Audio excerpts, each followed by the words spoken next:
Aloha everyone, it is Ajanette and I am here to discuss your personality lecture.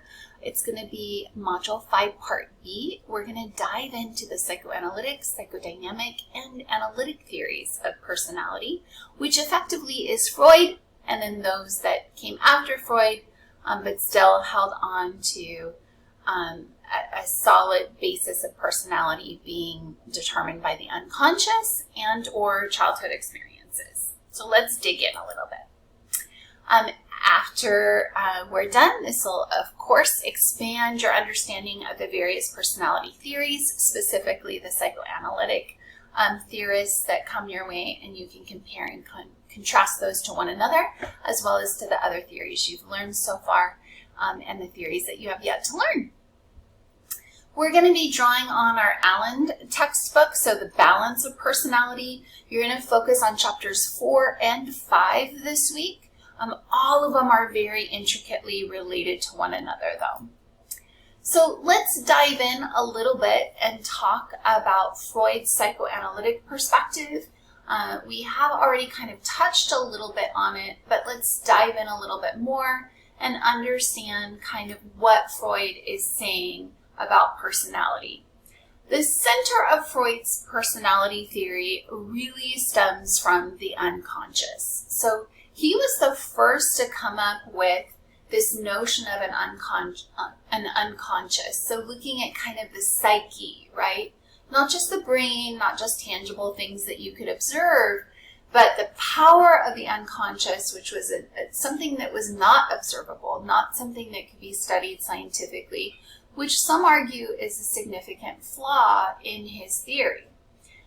Freud also believed that your childhood experiences, particularly the way in which you were raised, often by your mother is often the one implicated, but those early childhood experiences shape your unconscious in profound ways that continue to determine and impact you for the rest of your life. And they determine your life outcomes, really, your behavioral responses, your psychological health and functioning.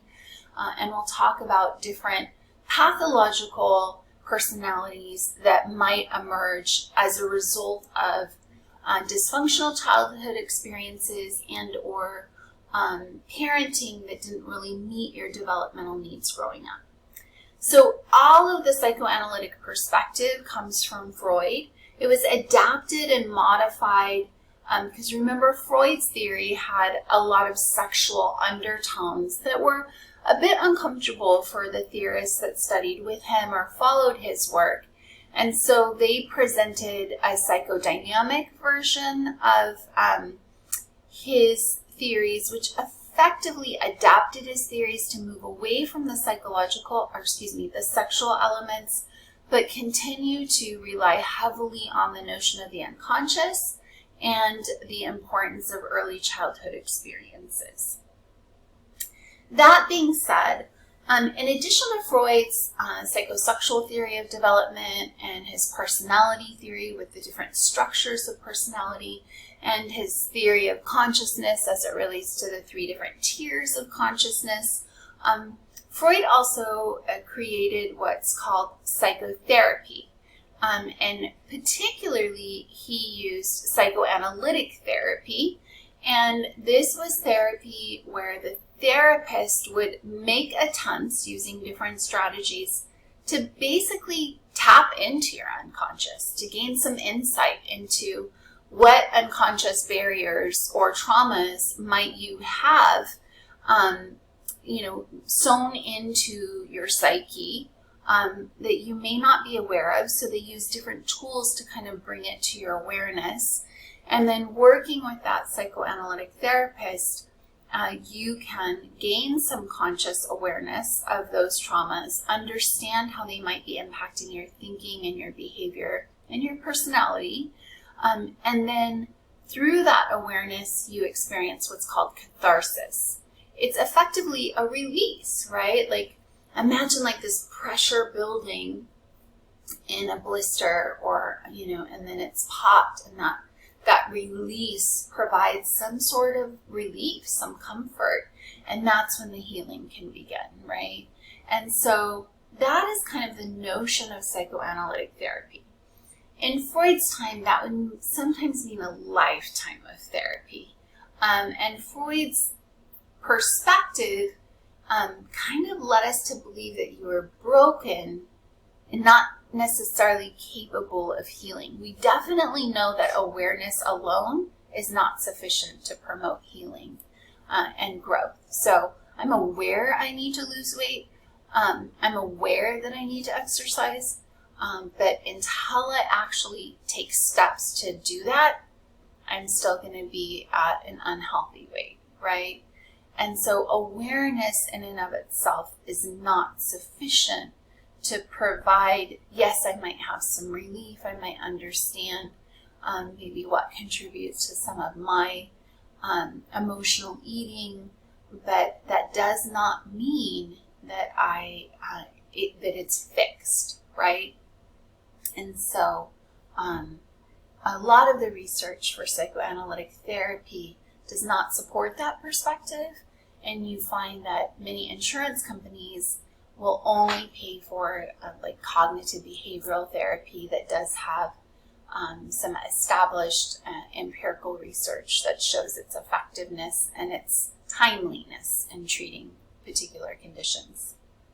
So that being said, as we're looking at the psychoanalytic morphed into the psychodynamic perspective, there's kind of some underlying assumptions. First of all, the importance and critical nature of the unconscious, right?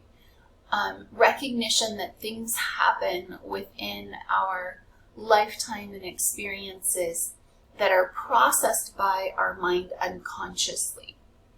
So we don't have any conscious awareness sometimes of information or responses that might be stored or hidden away from us in our psyche.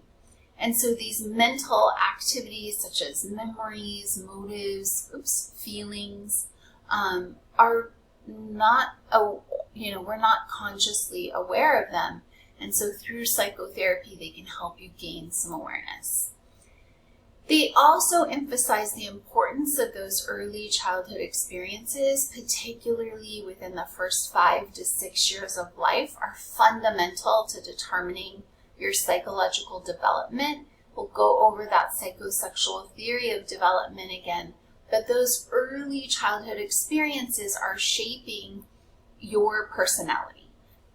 They are creating that id, ego, and superego exchange. One is becoming more powerful than the other.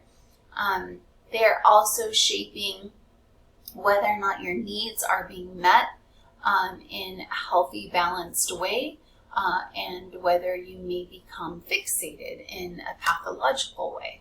So we'll talk about that in just a bit. Then they also rely on this assumption of psychic causality.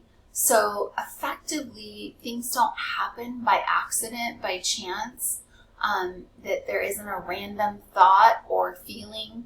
So you might hear people talk about quote unquote Freudian slips. You say someone's name by accident, or you chuckle when you see something. They would suggest that that's not accidental or coincidental. It's not random, but it's actually your unconscious releasing information. And then with the help of a psychotherapist, you would be able to interpret what that means. I don't know that I buy that, and certainly I don't know that the research supports it, but a basic premise of early psychoanalytic and psychodynamic perspectives. Now, when you talk about Freud, it's really important to note the context in which Freud grew up. He was, generating his theory in a time of the Victorian era. There was a lot of sexual rigidity and repression. He also has a neurology background, so he was a doctor, right? So he was studying things initially from a very neurological perspective and basis, and he wanted to see those pathways or neurological processes by which we behave and we process information. So while many people think that his theories were a little off base, right? You'll hear rumors about, widespread cocaine use, and, maybe that contributed to it. You hear rumors about his own sexual proclivities and interest and attraction toward his stepmother, and that may have influenced his theory.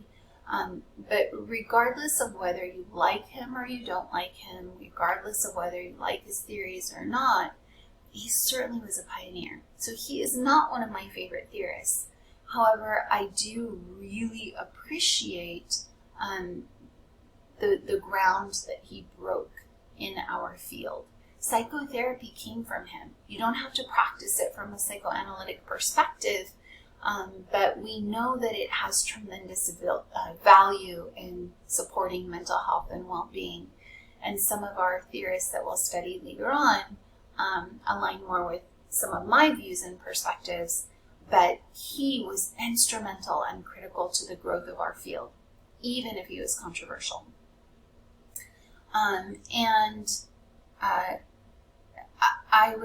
I would say that he did have most definitely sexual undertones of his theory, and most people have kind of dismissed or discarded those. And while I would argue they likely are not of a sexual nature, you can still sit back and observe children and see why he may have presented those ideas, right? Like, where do they come from? And so for that, I applaud his brilliance and his keen observational skills, even if I fundamentally disagree with some of the principles of his theory. So he presented this topographic model of consciousness, and I love this illustration here to the right because you can see that the conscious is above the surface. So imagine this water line is in fact your awareness, right? So the conscious is what can you physically see and acknowledge? What am I aware of? Like, I can tell you about different parts of my childhood. I can tell you, different experiences, feelings, support or lack of support, abuse that I experienced as a child. I might even be able to consciously tell you how those things impacted my personality, my behavior, even some of my pathology, right? Then there's these pre-conscious feelings where they're just below the water level, and you might be able to see a little bit if it's close enough to the surface, but you actually need to scoop in the water a little bit, maybe pull a net to kind of pull it up to the surface.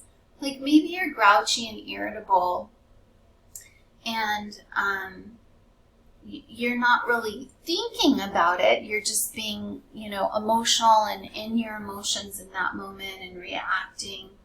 And then with a little bit of prodding, you realize, wow, I might be taking out the stress of my impending biopsy out on my children.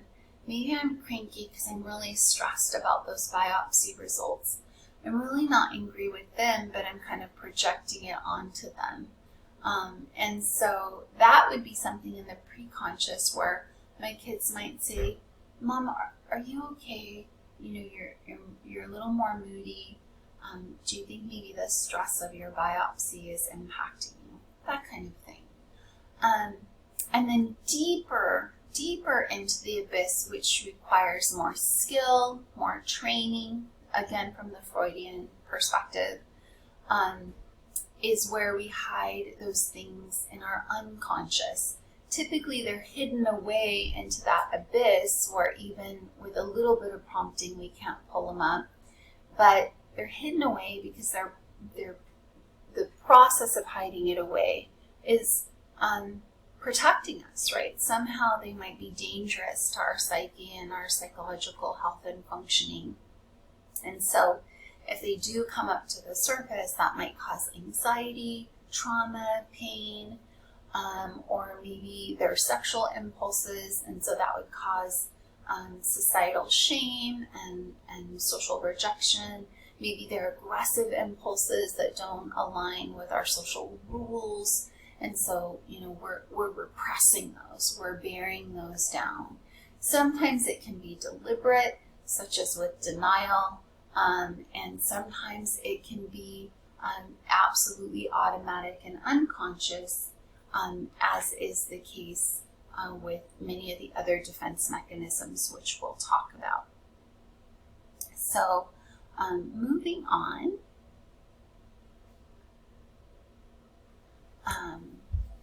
let's go through and talk about Freud's psychosexual theory of development. When we're talking about the psychosexual theory of development, this is a discontinuous stage theory. So it suggests that at certain times of our life, we experience different stages. In these stages, we experience what Freud called a psychosexual crisis, and there's a particularly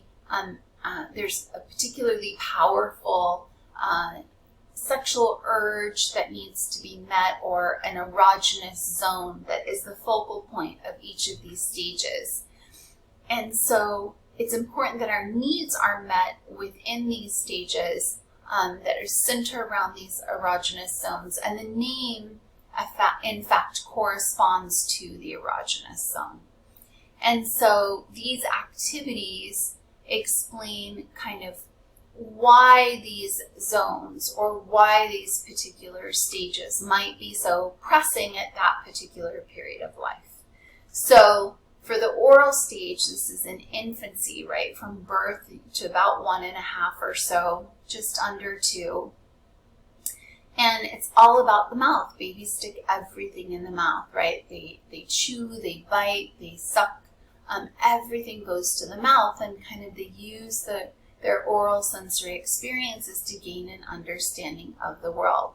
And so they're nursing, right, through sucking. And so this is he acknowledged it as an erogenous zone, but it's a basic survival need, right? And so he suggested that, feeding was a huge component of meeting this need in infancy.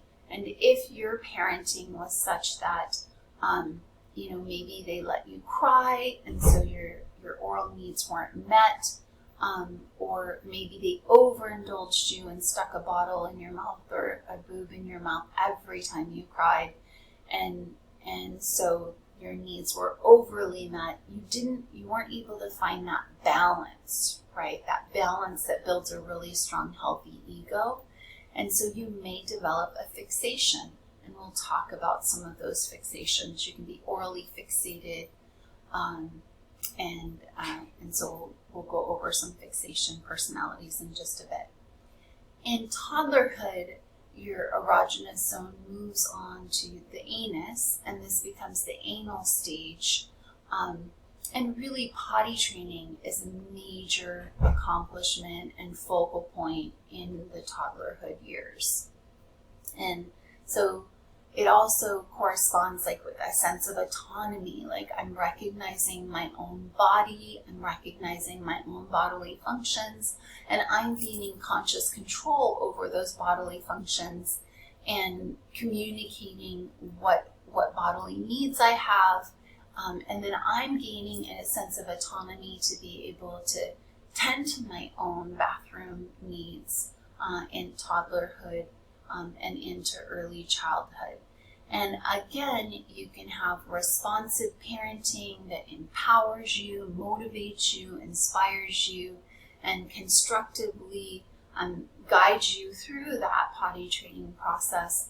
Or you can have a parenting approach that, whatever, you're still wearing diapers at 6, and they're not really giving you any kind of structure or reward system or motivation and guidance to gain that bodily autonomy. And Freud would say either of those extremes can contribute to someone that is anally fixated, which can impact your personality and result in a pathological personality. Again, if you receive healthy, balanced parenting, then you're going to have a healthy personality. You're going to build a really strong, healthy ego that's going to be able to guide you in reasoned decision making.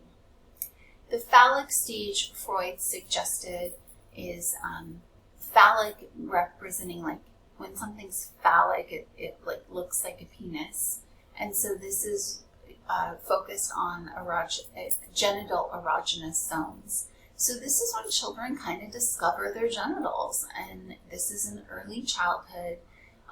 They discover the pleasure that corresponds with touching their penis and touching their clitoris and vagina.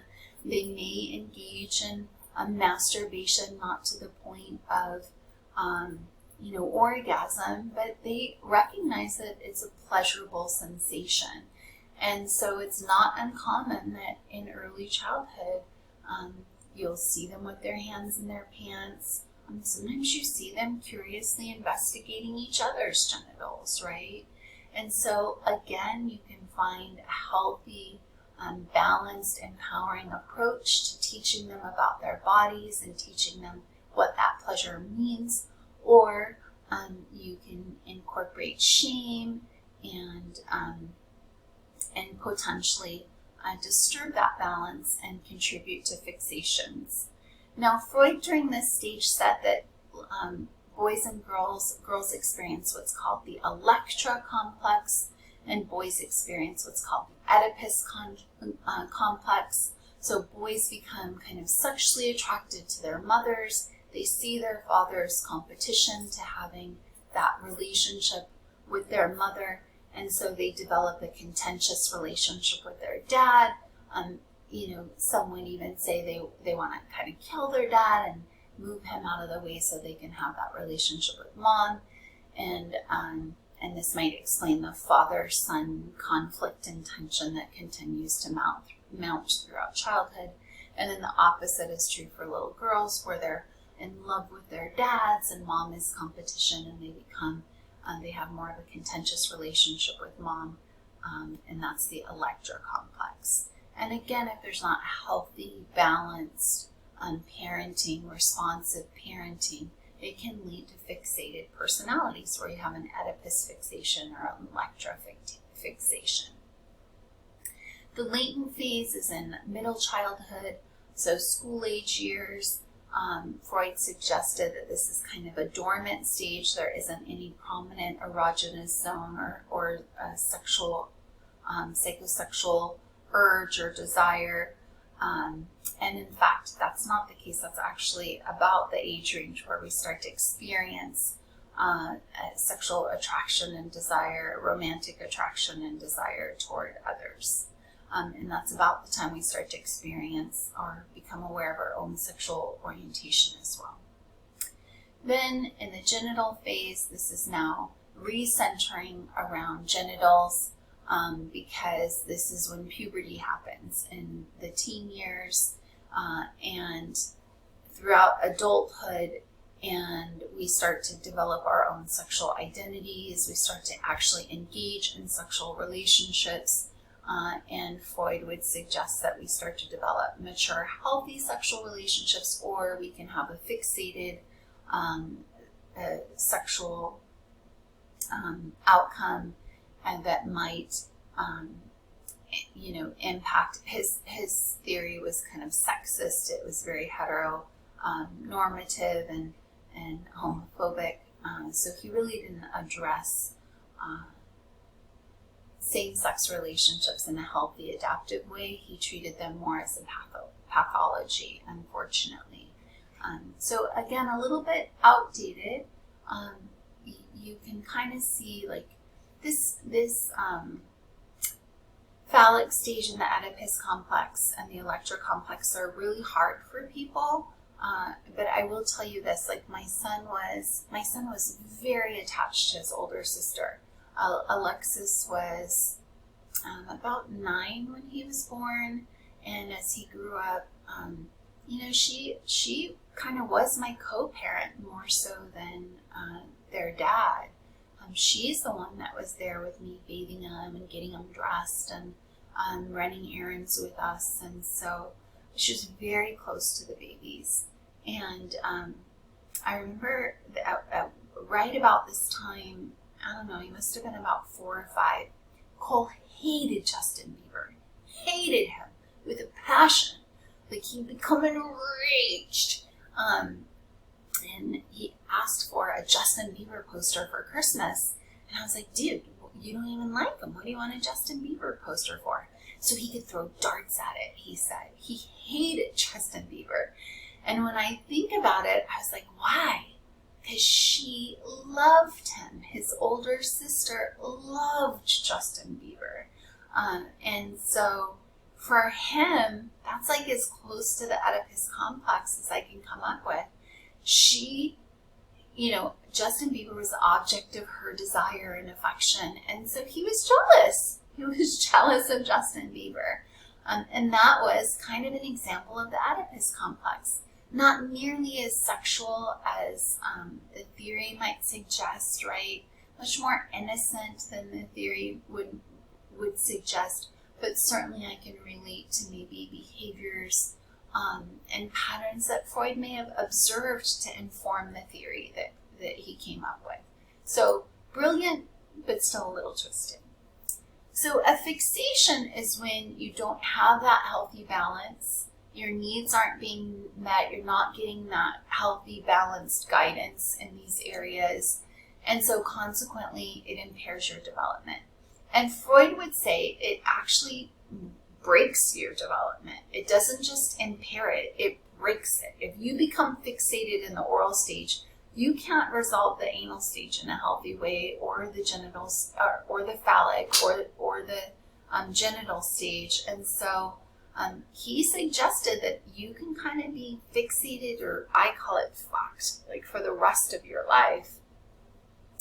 And he identified 3 key fixated personalities, which represent pathological dysfunctional personalities.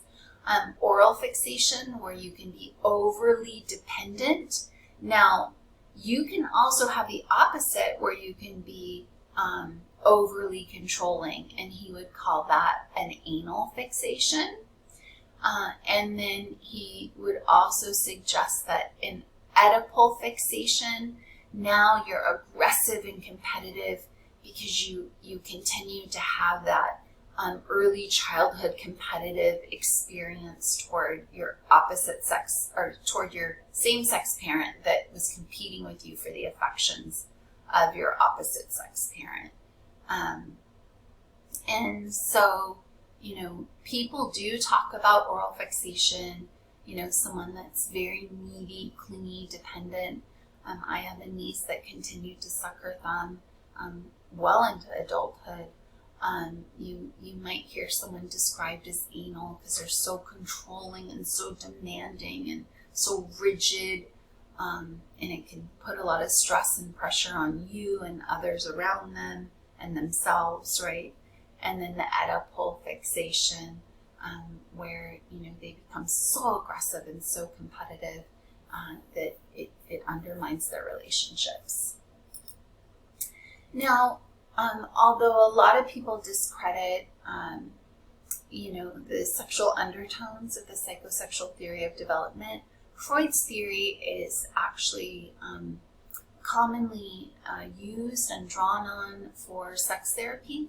And it's important to know what sex therapy is, because people sometimes think that if you are going to a sex therapist, that you're going to a therapist that you're having sex with. That is not what sex therapy is. Sex therapy is a therapist that specializes in helping you develop a healthy sense of sexuality, either for yourself or with a partner. And you may have experiences or traumas psychologically or physically, maybe psychological trauma or abuse, or physical trauma or abuse, or sexual abuse, that might impede a healthy sexual functioning. And so you can go to a sex therapist that actually helps you explore. Not all therapists are comfortable talking about sex or are trained and equipped to help you address concerns of a sexual nature. So a sex therapist specifically concentrates on supporting that area of your life and your relationships. There is this notion of what we call sexual arousal templates, right? And think about when you talk about sexual behavior and sexuality, it's all encompassing. It's our psychological cognitions, perceptions, right? It's our emotional perceptions. It's, how we see ourselves, how we see the world, our own body image, our own sexual identity. It's the sexual behaviors and the things that we like to do or don't like to do. It's all the sensory experiences.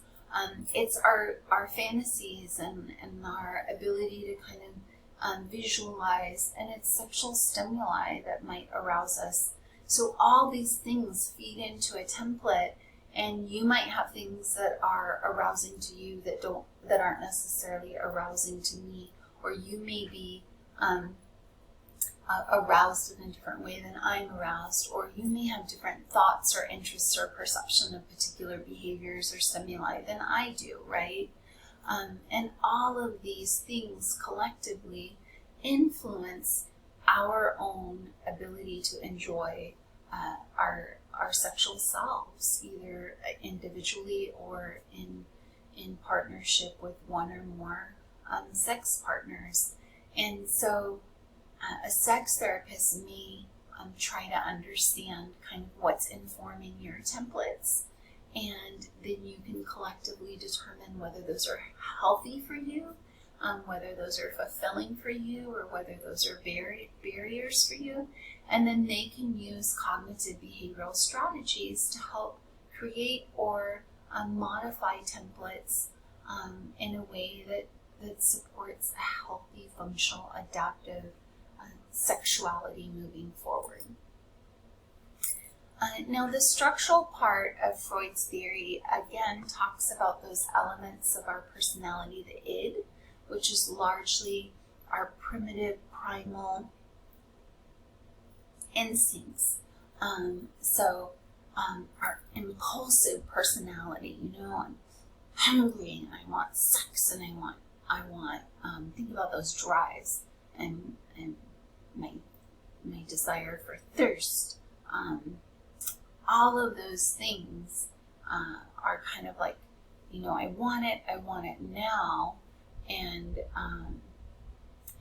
if you're balanced with a healthy superego that's cultivated through a loving, nurturing, supportive childhood experience, then that helps to, like a teeter-totter or a scale, it helps to balance it out and empower your ego. And your ego is the reality-oriented, the logical, the balance, right? Your id is, I want it now.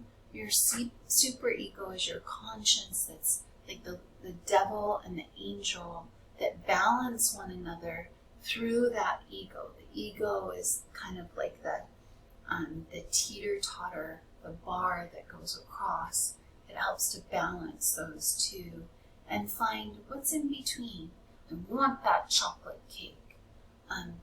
Chocolate cake's not healthy for you, Aj. You know that your doctor wants you to be healthier. And then the ego says, yeah, but maybe a small piece of cake, as long as I'm not eating the whole thing. A small piece of cake in moderation is okay, right? That's going to be that balance. And so your personality is these three structures engaging one another and working together and outwardly expressing themselves through your behavior, through your choices, and that,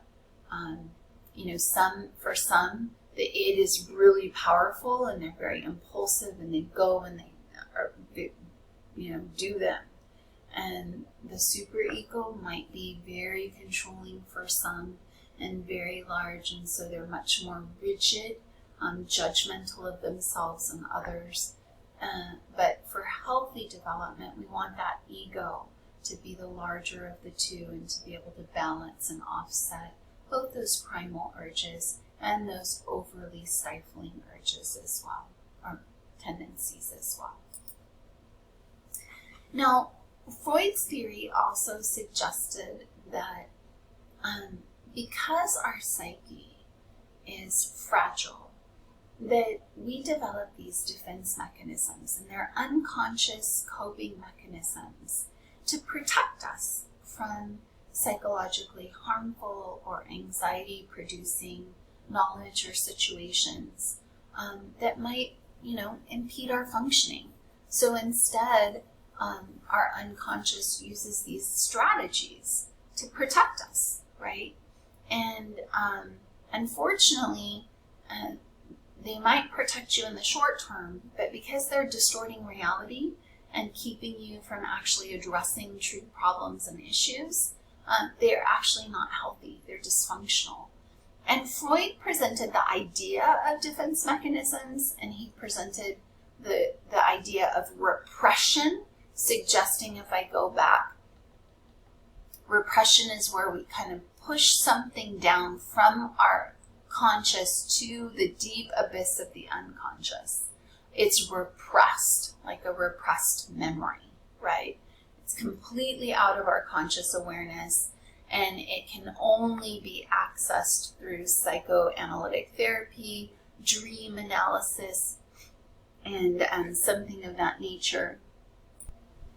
A Rorschach test, a thematic apperception test, something of that nature to tap into that unconscious. So let's move forward again. So that is repression, and that's down here. That's where we're just suppressing, right? Moving it to the abyss. And Anna Freud was Freud's daughter. She actually developed this theory further, this aspect of his theory further, and she actually labeled and defined all kinds of other defense mechanisms outside of repression. Denial, which is kind of like repression is done unconsciously. Denial is done with a little bit more conscious awareness, where we are kind of choosing to ignore relevant information. An alcoholic choosing to deny that they really are not using alcohol in a healthy way, acknowledging that it's becoming a barrier, right? That's denial. Displacement might be where something's bothering me, hurting me, upsetting me. I can't really tell the source of that hurt or pain. And so instead I displace my feelings or my frustrations, my anger, whatever it might be, on a safer target. So you might hear this as you kick the dog. It's not the dog you're mad at, it's something else that you're mad at, but you displace your anger on the dog. Projection is like a projector where I'm experiencing a particular emotion or challenge and I'm projecting it on you. My ex-husband, who was cheating, I didn't know it at the time, accusing me of cheating. He was projecting his infidelity and cheating on me and accusing me of being a cheater. Rationalization is something that I did quite often with my ex, and I rationalized his behavior. I justified his behavior. He was very narcissistic and problematic, and his dad was killed in Vietnam, and he had some very troubling childhood experiences, and so I rationalized his behavior as being acceptable and okay because of the trauma that he experienced throughout his life. Reaction formation is where I have a particular tendency, but I behave in an opposite way, such as, a legislator that might be really like, I'm gonna pass laws that are gonna outlaw gay marriage and that are gonna be really punitive, and I'm gonna erase the identities of this LGBTQ community, when in fact I have my own homosexual interests and desires, and maybe I'm even sleeping with my campaign aide who's same sex, and so I act like in public that I'm this huge anti-LGBTQ advocate, but then behind closed doors I'm actually a member of the community. That's reaction formation. Regression is like, my son was progressing in potty training and becoming more independent and dressing himself. And then after his baby sister was born, he regressed and he started acting younger than he was again and didn't have as much independence anymore. because he was a little jealous and insecure, and he wanted mom's love and affection and support. And so he regressed to earlier stages. We talked about repression. For repression, for me, my biggest example of repression is my brother took his own life when I was 19 years old and he was 23. I held his body in my arms. I can tell you everything about the day, down to the shoes that I was wearing and what he was wearing too. And yet I cannot tell you about his wound. And he died through a gunshot wound. And so my memories are very vivid, except for that one part. It's like my mind has repressed that. It doesn't serve any good purpose for me. So I'm kind of glad, and I would never try to uncover that memory. And then sublimation is actually kind of the only positive defense mechanism of sorts. It's where I might have some unhealthy desires and I redirect them into something positive. So, maybe I'm sexually attracted to my teacher, so instead I paint nude images, or I write, wonderful poetry, instead of acting on that impulse or that interest. So I hope that helps you understand defense mechanisms. You will have an opportunity to think about how defense mechanisms might apply to your own personality and where you may have used some of these in your learning activity. So moving away from Freud, another psychoanalytic therapist that's critical to our field is Karen Horney. And Karen was one of our first women psychoanalysts, and although she did subscribe to some components of his theory, she actually arguably was one of our first psychodynamic approaches that started to modify his theory. She challenged a lot of his views. She called him out on his sexism. She recognized the cultural biases that were there against women. She recognized how important culture was in determining those factors. Freud developed this notion of penis envy, suggesting that girls were actually jealous of boys. This became evident in that Oedipal and Electra complex issue, so during that phallic stage. And he suggested that, we developed this penis envy, and we always felt inferior because we didn't have a penis. It just makes me nauseous even saying that. Well, she challenged that. She countered that, and we'll talk about that in just a second. But she really wanted to move away from this model that drew on his biological and neurological background and this medical pathologizing model. And she wanted to look at the cultural factors that shaped and influenced like gendered behavior and gender differences. And so she actually established some of our first psychoanalytic societies. She helped to train people in Chicago and New York. She really did encourage us to expand to include more cross-cultural research, and she integrated more interdisciplinary perspectives, including anthropology and sociology. And some would argue she was one of our first feminist psychologists that really did look at women's issues, but she didn't want to just concentrate on women's issues. Instead, she looked at culture, right?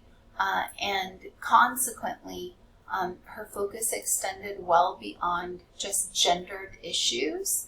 And she really wanted to look at overall interpersonal relationships, including addressing, yes, some of the male bias in society, addressing the fact that, Freud's theory was very sexist and suggested that girls felt inferior to boys. And she called that out. She also talked about this, she called out this notion of a masculinity complex where, maybe girls want to present as more masculine because they want to seek revenge against men or because it's their own way of asserting power.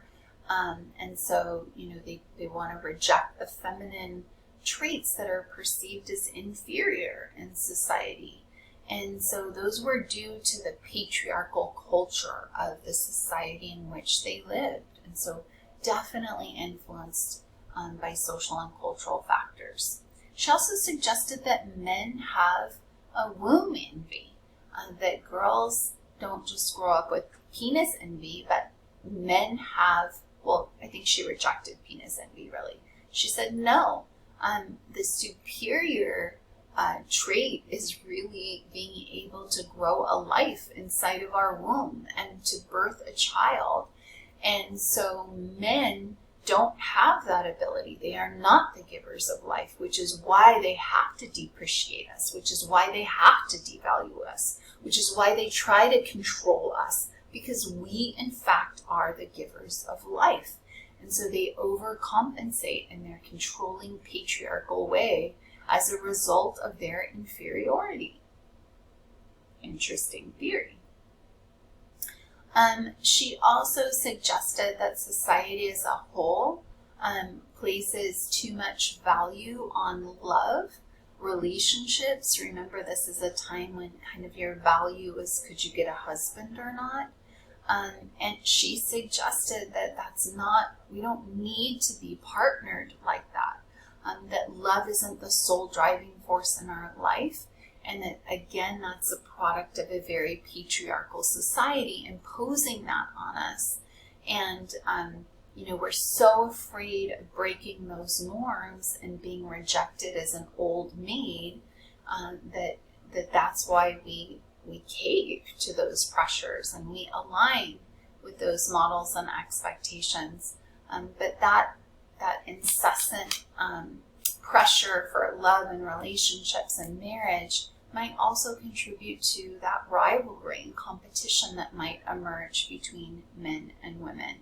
So overall, you might have this sense of inferiority that develops where you don't feel good enough, and you might not value yourself in a healthy, constructive way, and you might see yourself as being, all those negative things that society might say that you are.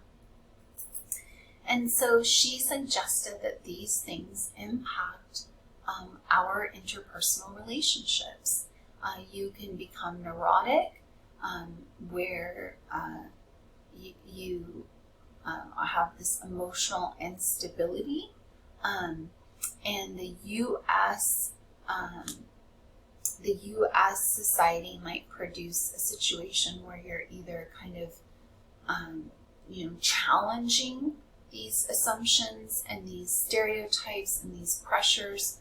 You may be moving away and isolating and withdrawing socially, but not every society gives you the freedom to challenge these social norms and to be a tomboy or to be aggressive. And so it is important to consider how culture might shape your responses. She also suggested there's different types of relationships, exchange relationships, where it's kind of like that social exchange where there's benefits. It's a reciprocation, right? There's this love bank theory where, you put deposits in and you take withdrawals out. And if one person's giving more than the other, then they might have an overdrawn balance in the account. That notion of exchange in the relationship, I add value to you, you add value to me. Sometimes you support me, sometimes I support you. And you can have communal relationships where there's this interdependence. You're not necessarily like in an exchange relationship, maybe you're the financial provider and I'm taking care of the house. But in a communal relationship, maybe there's interdependence in a number of areas. And I can be both independent, but also recognize that there's healthy ways that I can depend and rely on you and vice versa. And so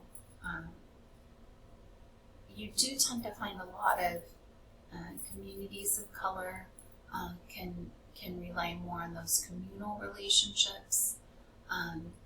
And again, it goes back to our cultural values of, are we more collectivist or are we more individualistic? And then finally, she presented this notion of self-analysis, where you don't necessarily need to rely on a psychoanalytic therapist, but instead you can examine your own attachments, you can look back on your own childhood, you can look back on understanding how your experiences may have contributed to your own self-image and self-concept, what you internalized and what you didn't, and how that might be impacting your personality development and your health and functioning psychologically and otherwise. And so I'm going to actually have you do a self-analysis as part of your learning activity this week and dig a little deeper on some of it you may be comfortable sharing with us and some of it you may want to keep for yourself. And I'm okay with that as well. Object relations theory is actually going to be more applicable in just a second. But this notion of object relations theory kind of relates in some ways to some sociological theories as well. But we have these internalized images and representations from things in our own past and experience, whether it's a person or an actual object. But we need to kind of reflect on what these images are that we maintain inside of our psychological, whether it's, ideally that we become more consciously aware of these things, intentionally aware of these things, so we can understand how these things might serve as templates in our lives. And are they healthy, functional, adaptive templates, or are they dysfunctional templates that hinder our development and hurt our functioning? So really consciously examining those mental representations and those objects that you have stored within your own psychological psyche and your own psychological functioning are really important, because they play a huge role in how we think about the world, how we think about ourselves, and how we think about others, and how we engage that world. And so when we're talking about self and relation, we're talking about understanding ourselves and our connection to other human beings. Can we empathize? Can we show compassion? Can we relate to other people's experiences? How does that relate to the nature of our relationships? Where are the embedded connections and dependencies? And this comes to Nancy Chodorow's theory. She very much draws on this object relation theory and these internal templates and models. She's both a psychoanalyst and analytic therapist as well, or a psychoanalyst and a sociologist. She may not necessarily practice psychoanalytic therapy, but she drives a lot of psychoanalytic feminist theory. She really focuses a lot specifically on the mother-daughter relationships and suggests that there's such a bond and connection there because there's a lot of similarities and shared experiences between a mother and a daughter. And so because they can relate to each other in a very unique and distinctive way, that it can create a bond and a connection and allows them to kind of grow in a healthy, adaptive way. And it can encourage them to embrace their femininity and to cultivate those feminine traits and qualities. And so in terms of object relation, you internalize the relationship that you had with your mother. So like Freud, that mother relationship is important, but she's suggesting it's particularly important to the mother-daughter relationship in that it allows you to really embody your femininity. Whereas a mother-son relationship really allows them, because they're different from one another, it promotes that masculinity and that independence from mom, versus the similarities between the mother and the daughter creating this lifelong bond and connection between those two throughout the life of both of them. She also suggested this notion of triangulation, and think about like strangulation, right? When there is this relationship that becomes really conflicted, toxic, tense, maybe it's an overbearing, over-controlling mom who's too close to the child, doesn't really allow them to live their own life, and maybe is using the child to cover up their own loneliness or pathologies. Maybe she doesn't feel like she has a close connection with her husband, and so she uses the child as a substitute, and that helps to offset and compensate. And so that's a triangulation example. Or maybe a child who gets stomach aches when their parents are fighting. They feel, too interconnected and impacted by that mother-father conflict. And so they get caught up in that, and they experience resulting tension and internalized trauma as a result. Okay, so that is pretty much the psychoanalytic, and now I'm going to move into the analytic perspectives, but I think I'm going to take a break here, and I'm going to, just to allow the video to process more efficiently, I'm going to stop here. That's also a good time for you to stop, go take a break, put your feet in the earth, go ground yourself. It helps with our chunking of our memory. And it helps with our learning and processing, and it also helps to just rejuvenate your spirit a little bit as well. So enjoy, and I'll see you back.